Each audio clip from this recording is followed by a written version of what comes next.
Everyone, I am advocate Rabia Amjad और अब आपको सुनाते हैं सानिया मिर्ज़ा ने फाइनली एक इंटरव्यू दिया, एक्सक्लूसिव इंटरव्यू दुबई में जब वहाँ रह रही हैं। वो बताया कि शोएब मलिक जो हैं वो किस तरह से बेबी को लुक आफ्टर नहीं करते। सारी डिटेल्स इस इंटरव्यू में हैं, तो आपको सुन difficult of the things that were being said in the media and all that stuff.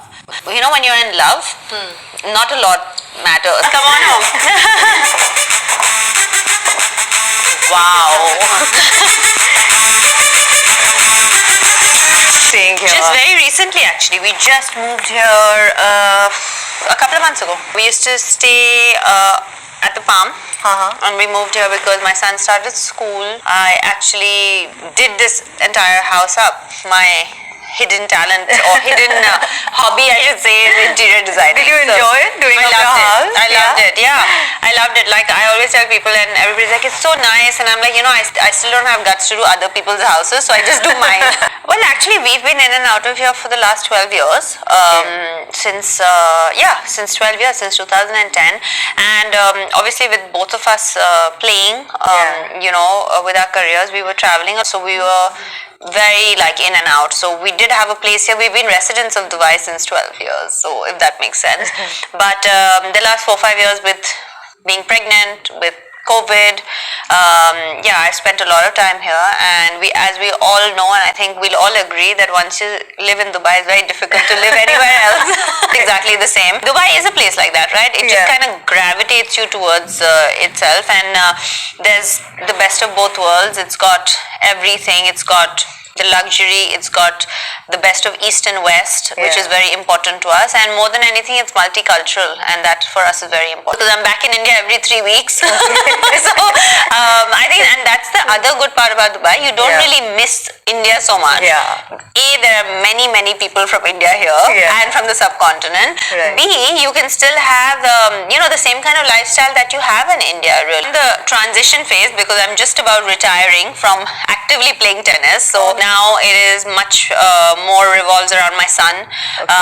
So I do take him. I've been nursing an elbow injury as well, so which is why I've been not practicing. But I take him to school in the morning, so it starts at 7. I take him to school at 8. After I drop him, I actually go for my cardio. After cardio, I go to the gym. I try and finish everything up before he's done with school, so I can sort of try and spend as much time as possible. And I'm a full-time working mother. Obviously, I've just started my tennis academy, so that's a new business that we've just. You're in a desi household, so you're gonna get desi food for lunch.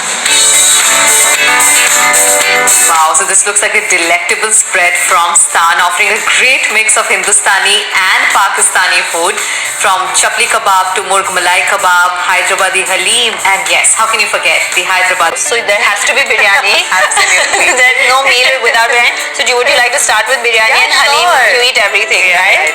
Is it as good as you get it in Hyderabad? That's a touchy subject for me to talk about. Also, about your own priorities and how you are accepting of your shortcomings as well. I think that there is no right or wrong age to get married, or no right or wrong age to have kids. I think we had this discussion off camera, and honestly, I truly believe that. I feel that it's really each to their own. And for some people, 30 is too young, and for some people, 30 is too old to get married. For some people, 24 is too young, and for some people, the generation before us, by 24, they had two kids. So I'm saying it really depends on a person to person. And whether I felt that or not, no, I didn't feel that, because if I was a very assured person in my life, and I am. So when I want to take a step about something, I take that step only if I'm sure of it. But is having a kid at the peak of her career. You know, times have changed now. It doesn't, just because you're at the peak of your career and you get married, your career doesn't end. Achievements after I got married, you know, and I became number 1 in the world after I got married. So it has really, it's just each to their own. I think 8 in the world when I decided to have a baby. It was a choice that we had been talking about it, and it was a choice that we made, you know, and we made a choice to wait for a certain amount of years before we got married, and the amount of people that thought that we were unable to have kids. Like, people used to think that they were sure that we were unable to have kids. They didn't cross their mind that I was number 1 in the world at what I was doing. They thought, nahi, isko bachcha ho hi nahi sakta, isliye isko bachcha nahi ho. You know, it was amazing. And it was like, it used used to amaze me. And it was usually men, you know, who, and I was like, has it not crossed your mind that I play a sport that requires me not to be pregnant, like to be good at it? So so at that time also I was at the peak of my career, and but I think for me 31 was the right age to have a baby. And like you said, you have a child that is, we got married in the same year. You have a child who's slightly older than mine. And that too, so and that to you was, fine. And for me, this was fine. Certainly not the same for men. No, it's not? Okay. Do you think that, do you think that my husband is asked when was the last time, he saw his son when he was on tour? No way. I mean, I'm asked that all the time. If there is Izhan is with me most of the time. But there will be an odd week here or there where he will not go with me for whatever reason. I'm asked, so who's taking care of your son? Like, I'm asked that too. Do you think your husband is asked that? I don't think so. I think it's a given who's taking care of this. So that patriarchy is present and it needs to be acknowledged, because I think it's women like you and me, when we are going to get up and say this still exists, even with successful people like us, we have to say that this is not okay. The same questions need to be asked to a man and the same questions need to be asked to a woman. If you're asking me where my child is when I'm sitting at a press conference after winning a tennis match, then do the same to my husband and vice versa. And if you're not asking him, then don't ask me.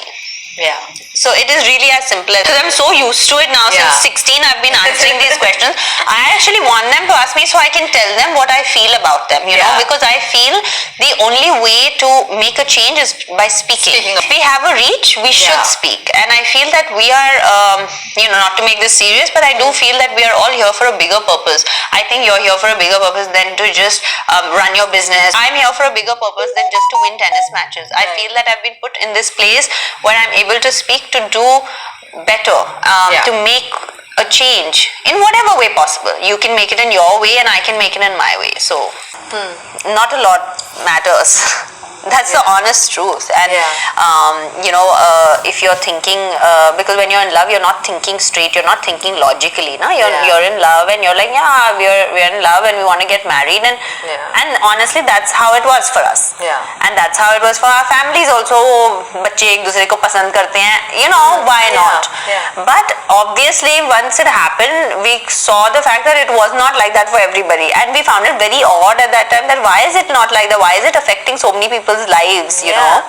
So it was a difficult time, but it was also one of the happiest times of our lives, because we did get married and we did decide to take such a big step in our lives of sharing our lives together. So it was difficult, but I remember the good of it more than the bad. I was actually injured when I got married. I was hurt with my wrist. So it didn't.